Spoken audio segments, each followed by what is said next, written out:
Scott Bessent, que es el nuevo secretario del Tesoro de Estados Unidos, ha lanzado una alerta, un aviso y textualmente comenta: Estados Unidos se enfrentará a una calamidad económica para la clase media y clase trabajadora si Donald Trump no recorta impuestos. Sí que pienso que la clase media está en peligro de extinción y es derivado un poco de todo este tema o de este aumento del déficit. Dice que el estatus actual del dólar es crítico para la economía estadounidense. Hay muchas contradicciones en la administración Trump. Añade que Estados Unidos se arriesga a un aplastante aumento de impuestos de 4 billones de dólares, que sería el mayor de su historia, si esto no se termina por implementar. Crisis económica para la clase media y trabajadora. Yo creo que es que ha habido una gran crisis económica para la clase media y trabajadora simplemente viendo el poder adquisitivo que han perdido en los últimos años. Y es que es un hecho y hay que luchar contra ello, y por eso creo que invertir ya no es una opción, sino que es una obligación. ¿Crees que puede generarse una crisis sin precedentes, dice textualmente, si no hay recorte de impuestos?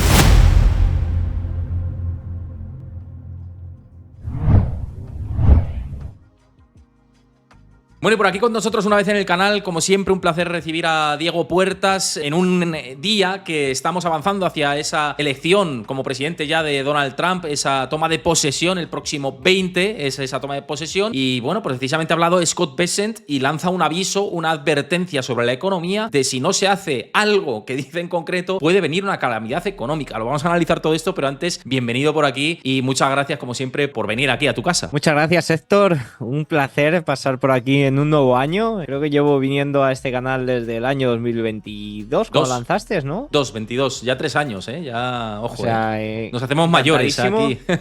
Y muy contento de que por fin hayamos cuadrado un día que el mercado sube. La verdad que últimamente llevaba una racha bastante debilucha por aquí. Sí, éramos gafes, ¿no? Teníamos garrote total, ¿no?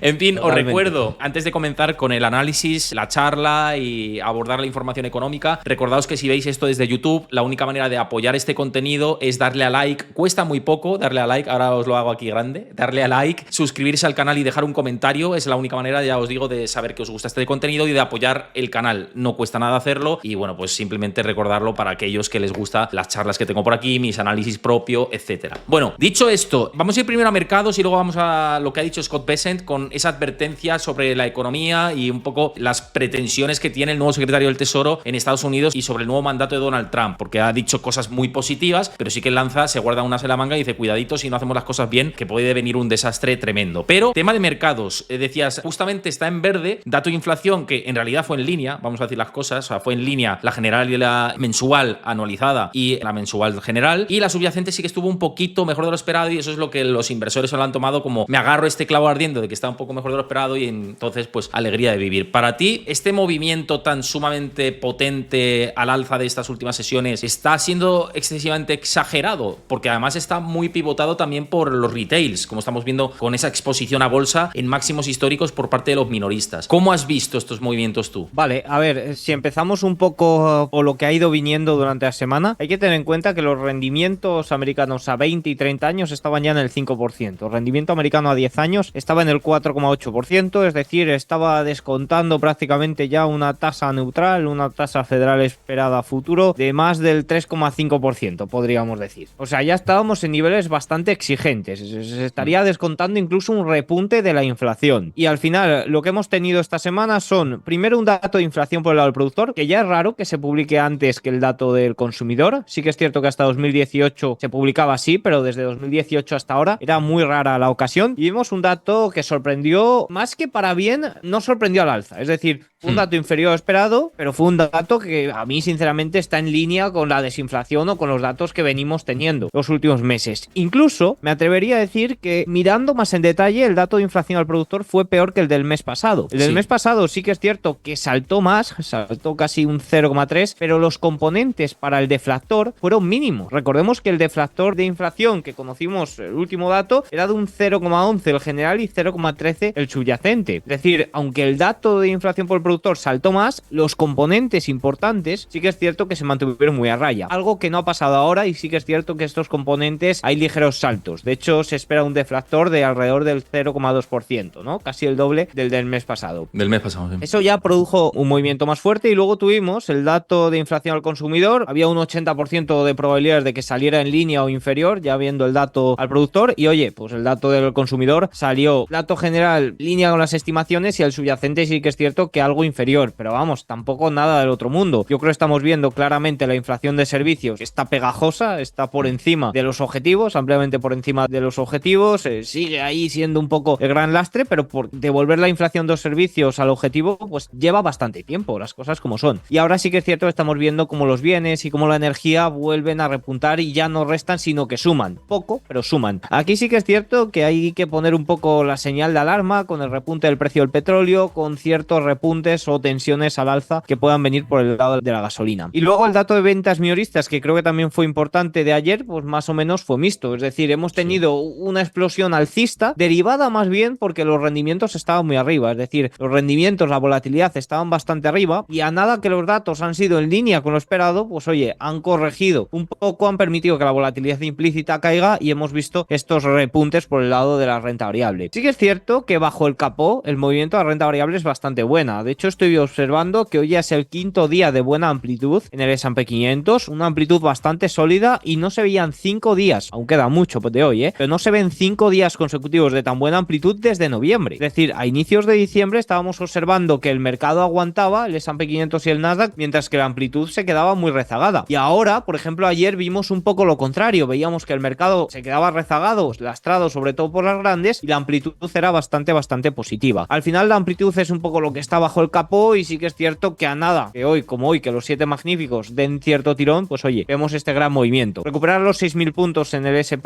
la verdad que es muy positivo. Ya estamos por encima de los 5.900, es decir, ya llevamos 2 sesiones donde, oye, se puede ser un poco más agresivo. El 5.900 era ahí un poco el nivel de mayor seguridad, y eso es un poco lo que ha pasado. Yo creo que estábamos descontando, pues no sé, unos aranceles del 100%, un repunte de la inflación al 4%, y al final, cuando el mercado descuenta mucho una cosa, pues oye, si pasa ya no puede haber mucho movimiento ahí, y si ocurre lo contrario, pues vemos estas explosiones tan fuertes. Con respecto a este tema arancelario, la verdad, yo creo que no se va a poder llevar a cabo de la forma que está descontando el mercado, pero creo que Donald Trump lo va a usar un poco como amenazas. Al final puede ir y va a decir, oye, mi mercado ya lo ha descontado, o haces lo que te digo o te pongo el arancel, ¿no? Creo que lo ha hecho más veces, ¿no? O sea, quiero decirte, en su mandato anterior lo que hacía era tensar la cuerda en las negociaciones al máximo posible, y luego al final llegaba a acuerdos con todas las regiones. Sí, es que yo creo que Trump es muy así, ¿no? Al final, el que no siga mucho la política o la economía, pues se traga lo que dicen los medios de Donald Trump, ¿no? De que va a iniciar una guerra, de que amenaza con tal, pero es que Trump lo que hace es amenazar. O sea, a Trump no le interesa iniciar guerras, de hecho yo creo que va a acabar con la mayoría de ellas, pero sí que le interesa amenazar incluso con eso, y eso también invertirá en defensa, amenaza con eso para que luego el otro país o la otra región se someta a lo que dice, ¿no? Es un poco manipulación básica, ¿no? Estos libros de manipulación, pues... Yo creo que es negociación de la vieja escuela, ¿no? Que yo creo que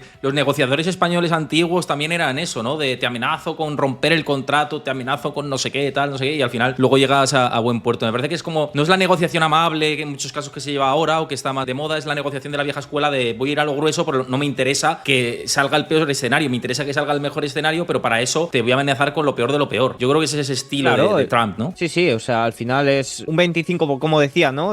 Subo los aranceles un 25% a Canadá, otro 25% a México, si no hacen esto, y otro 10% a China el primer día que llega al mandato. Pero a ver, yo creo que para el lunes, ¿no? Que es día de la investidura, no creo que suba los aranceles a un 25% a Canadá. No es algo ni siquiera viable, ¿no? Leía hoy también que Scott Bessent, por ejemplo, sí que aboga un poco más por aranceles, pero de forma progresiva, como anunciaba o como filtraba Bloomberg el día de hoy, que no lo ha desmentido Donald Trump, ¿eh? Desmintió hace unos días el post del Washington Post, pero el de Bloomberg no lo ha desmentido, ¿no? Y yo creo que eso es lo que tiene más sentido. Ahora, mi mercado ya ha descontado estos aranceles. Ahora ya o te sometes a mí o a mí me da igual, te los pongo, ¿no? Yo creo que esa es un poco la medida de Trump, y eso es un poco lo que estamos viendo en el mercado. Poco a poco, y yo creo que ya está dándose cuenta de que, oye, quizás estaba descontando muy de más esas expectativas de inflación, y también un poco por el tema del déficit. Al final, el inicio de año fiscal del Tesoro ha sido uno de los mayores déficits de la historia reciente, y bueno, pues Scott Bessent quiere reducir el déficit, ¿no? Por tanto, yo creo que un sustito de crecimiento, que es algo que ha dicho mucho Javier del Valle estos últimos días, yo creo que es posible, ¿no? Yo creo que es viable ahora que todo el mundo mundo piensa en grandes crecimientos, en tal, ni mucho menos digo recesión. Un sustito, como ocurrió el año pasado en verano, sí que es cierto que lo veo viable. Mira, hablando de Scott Bessent, sirve para hablar de lo último que ha dicho, que bueno, pues últimamente ahí ha salido a la palestra, es el nuevo secretario del Tesoro de Estados Unidos que va a nombrar Donald Trump, o que ya ha nombrado, digamos, y vamos a ir a lo que ha dicho, que es especialmente llamativo. Vamos a verlo aquí en pantalla un momento.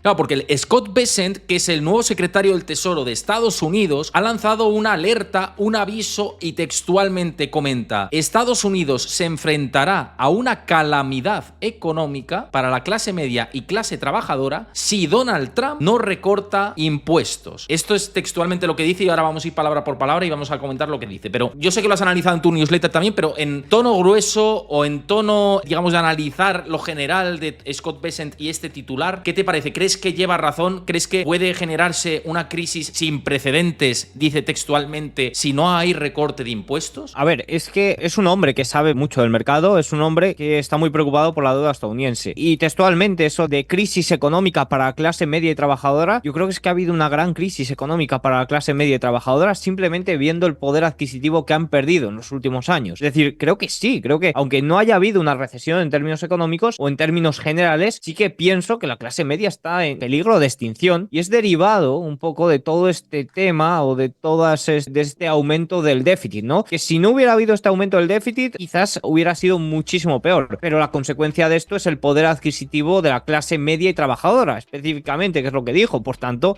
yo creo que ahí no le quitaría ni un pero, ¿no? Y no es por ser catastrofista, de hecho yo no lo soy, pero sí que es cierto que hay que reconocer la gran pérdida de poder adquisitivo de estos percentiles medios y bajos en los últimos años. Y yo creo que la diferencia no está ya entre ricos y pobres, sino entre los que va muy ligado, entre los que invierten ya no solo por poder adquisitivo, sino también por tener ese conocimiento de invertir y los que no. Y creo que esto se puede poner peor de cara a los próximos años, si no se intenta parar de algún modo este gran déficit. Vamos a ir disgregando un poco lo que comenta para que la gente pueda saber justamente todas las palabras que dice Scott Bessent y las declaraciones que ha hecho.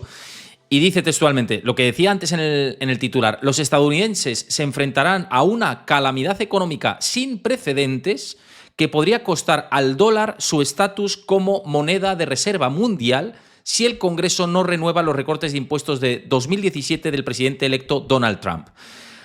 Añade que Estados Unidos se arriesga a un aplastante aumento de impuestos de 4 billones de dólares, que sería el mayor de su historia, si esto no se termina por implementar, y esta es la parte positiva de su discurso, dice: creo que el presidente Trump tiene una oportunidad generacional para desencadenar una nueva edad de oro económica que creará más empleo, riqueza y prosperidad para todos los estadounidenses. Claro, todo esto se conjuga. Digamos, todos los planes que tiene Bessent sobre la mesa de bajada de impuestos, de impulsar el crecimiento económico, de, bueno, pues tirar hacia arriba, todo esto se conjuga de verdad con una inflación bajo control, teniendo en cuenta también que el déficit quieren atacarlo. ¿Cómo cuadra ese puzzle? Porque a mí de verdad no me cuadra esto. Recorto impuestos, aumento el crecimiento, pero quiero reducir la inflación o mantener la raya y quiero reducir el déficit. Yo no sé cómo encaja todo este rompecabezas. Sí, a ver, hay muchas contradicciones en la administración Trump. De hecho, vimos una, por ejemplo, hemos observado que desde que ganó las elecciones, los rendimientos, las tasas se han disparado y el sentimiento económico de las pequeñas compañías también, cuando es contraproducente totalmente. De hecho, lo hemos visto, como al final el alza de los rendimientos tan fuerte ha terminado afectando a las pequeñas compañías, ¿no? Es decir, oye, se benefician o las pequeñas compañías generan o tienen más optimismo por todo el tema de regulación, de que Trump es muy pro mercado, muy proteger lo suyo, pero claro, a la vez con todo este tema arancelario, las expectativas de inflación también aumentan y por tanto los rendimientos también van al alza, ¿no? Es decir, hay muchas contradicciones en la administración Trump y vamos a ver cómo se lo va tomando el mercado, porque sí que es cierto que es curioso. Al final, todos estos apuntes o todos estos comentarios se basan en los 3 objetivos clave que tiene Scott Bessent, que es el triple 3 que se dice que está inspirado en un primer ministro japonés, que es mantener o lograr mantener, porque se tiene un crecimiento económico del 3%, aumentar en 3 millones de barriles por día la producción de petróleo para lograr la autosuficiencia energética y recortar el déficit de un 6 a un 3% para el año 2028. A ver, yo poniendo todo esto sobre la mesa, si vemos a qué se debe el gasto federal de Estados Unidos, es 2,3 billions para seguridad social y medicina, que eso ha dicho que no lo va a tocar. Hay 1,4 que es para otros, que no sabemos muy bien lo que es. Luego tenemos 882 billions, que son intereses, 874 que es defensa, y luego sí que es cierto que hay veteranos, salud y demás. Es decir, ¿qué partidas va a recortar sin que afecte al consumo? Porque ese es el crecimiento económico que se quiere mantener, para que no haya un problema económico, ¿no? Ahora, y en caso de que sepan que va a generar problemas, pero aún así lo quieran llevar a cabo, yo lo veo complejo, la verdad, el lograr este recorte de déficit en tan poco tiempo. Si tú tienes un mandato de 4 años y sabes que estas medidas pueden generar problemas, lo ideal sería tomarlas en los primeros años de mandato, ¿no? Claro. Lo que me viene a la cabeza. De ahí que estadísticamente el primero y el segundo año, especialmente el segundo, sean un poco los más débiles de mandato, ¿no? Por tanto, si quiere llevar a cabo estos planes, si quiere un saneamiento de todo este tema de la deuda, porque consideran que es un problema para la clase media y el poder adquisitivo de los trabajadores, pues lo suyo sería tomar medidas cuanto antes, ¿no? Justamente lo que evitó la recesión en 2022, 2023 y 2024. Bueno, en 2022 no llegó a haber recesión técnica, hubo una amenaza de hacerlo, pero con las revisiones al final no la hubo, ¿no? La hubo, ¿eh? Hasta este año que lo cambiaron, la hubo. Efectivamente, bueno, este año por eso digo que hasta la última revisión que había parecía que la había habido, esa recesión técnica, pero bueno, al final pues supuestamente no, que hubo crecimiento cero, me parece, ¿no? Creo que hubo crecimiento cero en ese trimestre, ¿no? En el que había sido negativo. Sí. Pero bueno, muy débil. Hubo debilidad económica que no se terminó trasladando a recesión económica después de la subida masiva de los tipos de interés tras el shock inflacionario post-pandemia. Pero claro, todo esto se ha salvado en 2023 y 2024 con una emisión masiva de deuda tremenda y con una expansión del déficit fiscal brutal. Si quitas eso de la ecuación y dices que va a haber crecimiento económico, a mí no me cuadra eso sin inflación importante. Quiero decir, o sea, si tú estimulas una demanda porque generas pues que las empresas empiecen a ganar más dinero, contraten más y claro, también puede haber espiral de crecimiento de los salarios, ¿no? De que la gente diga, bueno, me contratan más, pero si hay más competitividad en el mercado laboral con los costes subiendo, pues voy a pedir yo que ganar más dinero. Y ahí es donde entran los problemas. Esa es la parte que a mí me cuesta del corto plazo, ¿no? O sea, estoy de acuerdo contigo completamente y es difícil de ver, pero es cierto que ese objetivo a 4 años vista, pues si lo hacen paulatino y viendo cómo lo hacen, no sé qué efectos tendría, porque estoy muy, muy en sintonía contigo de que cuando se mete un nuevo plan, lo suyo es en los 2 primeros años pasar como hace Milei, ¿no? La motosierra, ¿no? Que esto en Argentina lo ha hecho potente. Entonces es como hacer un Milei a medias, ¿no? Lo que puede hacer Estados Unidos en este sentido, y no sé cómo puede salir esto, la verdad, viendo el contexto de dónde veníamos antes. Sí, a ver, es que no te cuadra a ti ni tampoco a los inversores de renta fija mundial, ¿no? Por eso se han ido los rendimientos al alza. Porque no descuentan que se pueda llevar a cabo este recorte del déficit. Es una realidad. Y es que al final, escuchando a Scott Bessent, ayer le preguntaron, porque claro, tú eres un inversor, ¿no? Y dices, ¿qué va a hacer Estados Unidos? En un primer momento va a recortar los ingresos porque quiere recortar los impuestos, ¿no? Por tanto, recorta los impuestos del Estado. Luego sí que es cierto que quieres compensar ese recorte de impuestos mediante aranceles, lo cual genera mayores o un alza mayor por el lado de las estimaciones de inflación, porque oye, los aranceles son inflacionarios, así lo hemos visto y así lo ha estudiado con diversos informes la Reserva Federal, que ya tiene los estudios hechos del año 2018, parece que los han guardado ahí en un cajón para decir, esto quizás en algún momento lo vamos a tener que volver a sacar. Pero claro, luego todo inversor se pregunta, ¿qué vas a hacer con el gasto, no? Porque tendrás que recortar el gasto. ¿De dónde lo vas a recortar? Ayer nos dijo Scott Bessent que no nos aclaró nada. Básicamente nos dijo que no podía decirlo todavía de dónde se iba a llevar a cabo este recorte. Por tanto, si tú estás estimando o lo único que tienes claro como inversor es que se van a llevar a cabo recortes de ingresos, recortes de impuestos, porque todo el tema arancelario, oye, más que amenazas, no se sabe muy bien o no hay un plan trazado de cómo se van a llevar a cabo, pues tú lo que estás viendo es que se van a recortar los ingresos y que el gasto, de momento, no hay un plan. para recortarlo, ¿no? Básicamente lo que están descontando los inversores que ha llevado a los rendimientos al alza es que el déficit por lo menos se va a mantener al menos en estos niveles. Por tanto hay que meter tijeretazo o plantear un plan para meter este tijeretazo, algo que de momento no está o no estamos observando sobre la mesa. No, completamente. Y luego el segundo punto, que es el de esta noticia que se hacía eco Yahoo Finance, que lo he comentado antes en las declaraciones, y es el dólar.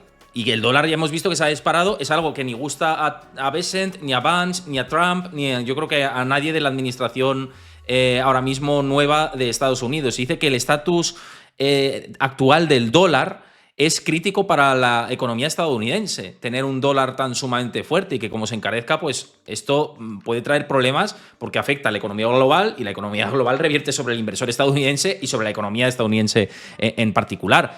Claro, ¿qué van a hacer al final para que aliviar las presiones alcistas del dólar desde la administración estadounidense? Ahí está también el kit de la cuestión, ¿no? Claro, es que es otra de las contradicciones. Es que al final los comentarios que venía haciendo, sobre todo Scott Bessent, era el que más comentarios hacía sobre el dólar, que decía que no quería un dólar extremadamente fuerte. Pero claro, luego estas amenazas de aranceles que aumentan las estimaciones de inflación y demás, pues lo que hacen es alzar al dólar, ¿no? Es totalmente normal. Por tanto, aquí tenemos otra gran contradicción, ya no solo en el sentimiento de estas compañías y el alza de los rendimientos, sino aquí también un poco por lo que quieren del dólar y por cómo ha reaccionado a las políticas que se plantean o que hay sobre la mesa en estos momentos. Por tanto, de momento yo veo contradicciones, ¿no? Vamos a ver un poco cómo va o cómo evoluciona Trump. Ojo, creo que Trump va a ser positivo para los mercados. Esto no quita, o sea, que vea contradicciones a nivel económico, no quita lo otro. Creo que a lo largo, en un año concreto no lo sé, pero creo que en estos 4 años Trump va a hacer todo lo posible para que el mercado cierre más alto de lo que está en estos momentos. O sea, no tengo ninguna duda y lo intentará por todos los medios, en caso de que vaya mal, con tweets, con cualquier cosa. Creo que Trump es muy pro mercado y va a hacer todo lo posible porque al cierre de mandato el mercado esté más alto que ahora. Pero bueno, sí que es cierto que observo ciertas contradicciones sobre la mesa. Creo que tiene un plan muy ambicioso la nueva administración Trump. Creo que está mejor rodeado que en la anterior. Creo que Scott Bessent está más que capacitado para el cargo, pero sí que es cierto que bueno, tiene una idea un tanto revolucionaria para el mundo en el que nos encontramos, sobre todo en Occidente en estos momentos, ¿no? Esto de recortar el déficit, vemos que está habiendo problemas en todo el mundo, especialmente en Reino Unido, Francia, por ponerse de acuerdo para ello. De hecho, ambos países no tienen un presupuesto cerrado para 2025 y el presupuesto de 2024 tiene un gran déficit y eso es algo que está asustando también a los rendimientos de estos países. Si bien todo este tema de la deuda americana, bueno, como dice Daniel Baeza, que no termina de ser o no tiene por qué ser un problema, ¿no? Al final es algo que también ayuda a salvar en momentos económicos débiles, ¿no? En momentos quizás donde una recesión estaba por llamar a las puertas, como en el año 2022 que acabas de mencionar. Que yo creo que ahí cometimos un grave error todos los que seguimos los datos económicos y demás. Porque si bien todos los datos económicos apuntaban a recesión, habría que haber tenido más en cuenta todos esos excesos de la pandemia, ¿no? Del déficit. Yo creo que ahí hay que hacer un poco mea culpa de esos excesos, bueno, un poco autocrítica también, esos 100%. Excesos de la pandemia, el exceso de ahorro, los excesos de déficit que todavía se mantienen. Todo eso fue lo que salvó y en términos generales, aunque los percentiles más bajos yo creo que sufrieron, creo que en términos generales eso, como has dicho antes, ayudó mucho a salvar. Y es que tenemos muchos indicadores, la inversión de la curva, regla SAM, tuvimos muchísimos datos también durante ese año que apuntaban a una situación mala, ¿no? Pero ojo que siguen apuntando, algunos de ellos. O sea... Sí, ¿no? Y ahora todavía se mantienen. Pero claro, al ver unos excesos tan grandes, luego las caídas interanuales después de todo eso, pues claro, apuntaban a caídas que no se veían desde recesiones, ¿no? Yo creo que, fíjate, entrando en esto, porque has dicho que entró en el mea culpa, yo estoy completamente de acuerdo contigo y lo he dicho muchas veces en los análisis de las claves de aquí. Y bueno, todavía me sigo comiendo comentarios de que si soy eterno bajista cuando nunca lo he sido, ¿no? Ni lo soy, ¿no?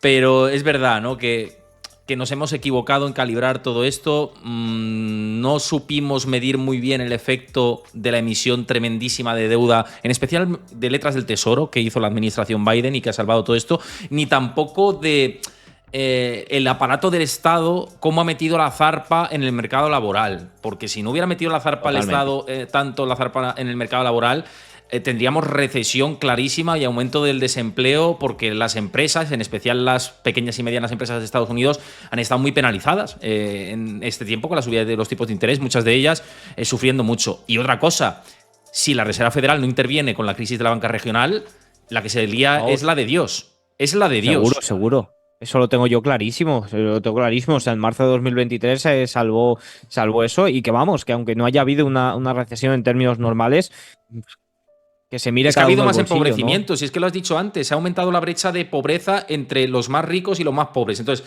sí, no hay recesión, pero es a costa de que hay mucha más miseria de lo que había antes. No se ha arreglado nada, se ha generado otro problema completamente distinto. No, es que al final el salvar ese saneamiento económico, porque al final, hombre, recesiones duras no, pero te quiero decir, correcciones económicas, desaceleraciones económicas, al final es un tanto de saneamiento a nivel económico. El que no haya estos saneamientos económicos y que se cubra con deuda, se cubra ese gap con deuda, pues al final genera este empobrecimiento, esta pérdida de poder adquisitivo de los ciudadanos, que es una brecha que viene desde los años 70, cuando la productividad y la remuneración de la productividad se disgregó, ¿no? Se abrió una divergencia ahí y esa divergencia fue cubierta por deuda, o empezó a ser cubierta por deuda, y es algo que en los últimos 5 años, sobre todo por todo el tema de la pandemia, para que no hubiera un desplome mundial en ese momento, pues fue a mayores, ¿no? Y al final se ha saldado con la pérdida de poder adquisitivo de los ciudadanos. Y es que es un hecho y hay que luchar contra ello, y por eso creo que invertir ya no es una opción, sino que es una obligación. Y como digo, para invertir no solo hay que tener dinero para invertir, sino también el conocimiento. Y por poco que inviertas, creo que viendo la tendencia que tenemos, a lo mejor Scott Bessent la frena ahora durante unos años, pero creo que lo va a poder hacer simplemente durante unos años. Creo que la tendencia a nivel occidental es más deuda, cada vez más dependientes del Estado, y eso lo que va a hacer es empobrecernos aún más. Por tanto, activos reales, oro, Bitcoin, incluso activos financieros, la bolsa, las tecnológicas, todas estas compañías que generan un valor añadido a la sociedad, creo que es un poco la manera de cubrirse de esta pérdida de poder adquisitivo, y como digo, es una obligación ya más que una opción. Y hablando de activo real, también vivienda, ¿eh? Yo estoy también en esto. La vivienda ha sido como el activo real. Bueno, y con lo que tenemos, bueno, eso es otro melón. Si queréis, luego al final del programa terminamos de hablar de vivienda, que ahora hay cositas interesantes. Pero mira, hay preguntas que nos están entrando por aquí. Y por cierto, quiero dar las gracias a Tuco90, que dices que Héctor y Diego juntos, mis dos fuentes de confianza juntos, aquí me quedo. Muchísimas gracias por tu mensaje, y espero que te guste todo el contenido. Pero volviendo a tema de mercados, una vez que terminamos todo esto, hemos visto que la amplitud de mercado ha mejorado, y tú hablabas de esta mejora de la amplitud de mercado y bueno, pues cómo esto puede ser positivo, ¿no? ¿Cómo has visto este movimiento último de la amplitud de mercado ahora mismo? Pues mira, si cogemos un poco desde diciembre, yo sí que es cierto que fui un poco escéptico ante ello. Vimos, no sé, creo que 13 sesiones consecutivas, 14 de amplitud negativa. Yo hasta la séptima, octava sesión negativa de amplitud decía, oye, bueno, están las grandes aguantando, en caso de que tiren las pequeñas y las grandes aguanten, pues bueno, se puede salvar la cosa. Pero ya cuando encadenábamos más de 10 sesiones de amplitud negativa, ya decía, uy, como tiemblen las grandes, que nos vamos para abajo de una forma brusca. Y eso es lo que pasó tras la reunión de la Reserva Federal. No creo que Jerome Powell dijera nada del otro mundo, sino que creo que el mercado ya nos estaba dando grandes advertencias, y a nada que estornudaron un poco más las grandes, que vimos Nvidia, Apple un poco más débiles, pues oye, ya se vino todo abajo.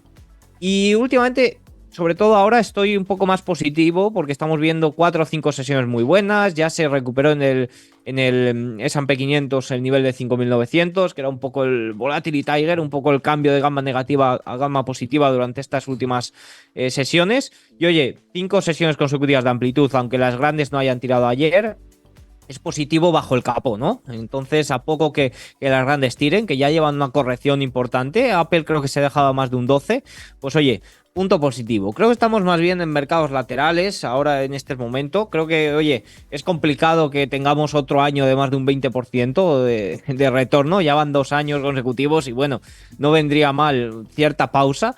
Vamos a ver cómo aceptan las grandes tecnológicas cierta desaceleración por el lado del crecimiento de los beneficios. Creo que Nvidia ya lo está descontando. Nvidia lleva más o menos lateral durante ya unos cuantos meses. Creo que el resto de grandes valores ya están más o menos también descontándolo. Por tanto, va vamos a ver cómo lo aceptan. Y por otro lado, creo que el resto de valores tienen que tirar. Creo que estaban viéndose muy lastrados pequeñas y medianas compañías, de ahí la amplitud negativa por este alza tan fuerte de los rendimientos. Al final los rendimientos ganaron entre el 6 de diciembre y el 6 de enero casi 60 puntos básicos. Hablo del rendimiento americano a 10 años. Estos son dos desviaciones estándar, básicamente, y estadísticamente Goldman Sachs ya nos ha dicho en numerosos informes que cuando hay dos desviaciones estándar de alza de los rendimientos, olvídate de obtener buenos retornos en renta variable.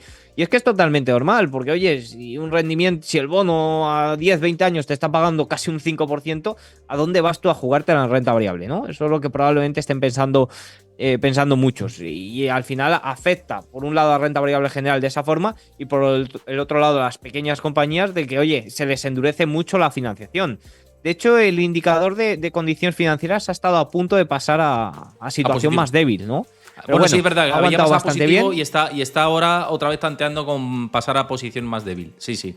Sí, pero bueno, con esta caída de los rendimientos creo que las beneficia y creo que hemos visto este salto y también cierto alivio por el lado de las condiciones financieras. Vamos a ver si aguanta. Yo creo que la clave está más bien por los rendimientos. Al final, si los rendimientos son más suaves, vemos como las pequeñas, sobre todo pequeñas y medianas compañías, tiran, es decir, la amplitud más general. Las grandes van un poco más a su bola. Si los rendimientos vuelven a ponerse feos, hemos pasado estos datos de una forma óptima. Vamos a ver todo lo que tenemos por delante, Producto Interior Bruto, reuniones de bancos centrales y demás. Pero creo que ha sido un golpe de realidad. Creo que, oye, esta semana hemos visto que por mucho que las expectativas y que lo que haga Donald Trump en un futuro pueda alzar la inflación, en este momento no está y está evolucionando correctamente, ¿no? Creo que esta semana se ha llevado un golpe de realidad. Dos cosas con respecto a esto, que yo lo he ido comentando mucho estos días, análisis propio, y ya sí te pregunto tu opinión y a lo mejor reafirmo mi posición o no, o me hace dudar, ¿no? Uno, con este contexto que hablábamos de que han tirado muy bien los índices ponderados, SP500, etcétera, ¿no? Con el peso de las 7 magníficas, que ha sido tremendo, y la comparativa, que lo vamos a ver aquí, de lo que, a ver si lo tenía por aquí, que lo he tuiteado antes, la diferencia entre la cotización de las 7 magníficas y el resto del SP500. Aquí lo veis, 7 magníficas como un cohete tremendo, SP500 también ha subido, pero mirad, desde el año 2008 en especial, cómo la relación se rompe por completo. Pero bueno, viendo todo esto, claro, cabe pensar de si esto va a seguir así, o si no va a seguir así, o si para limitar ese riesgo de, si no sigue así, invertir en otro tipo de productos. Entonces, te quiero preguntar qué te parece estrategia viendo 2023 superalcista, 2024 superalcista, 2025 quizá podemos pivotar algo más a equiponderado.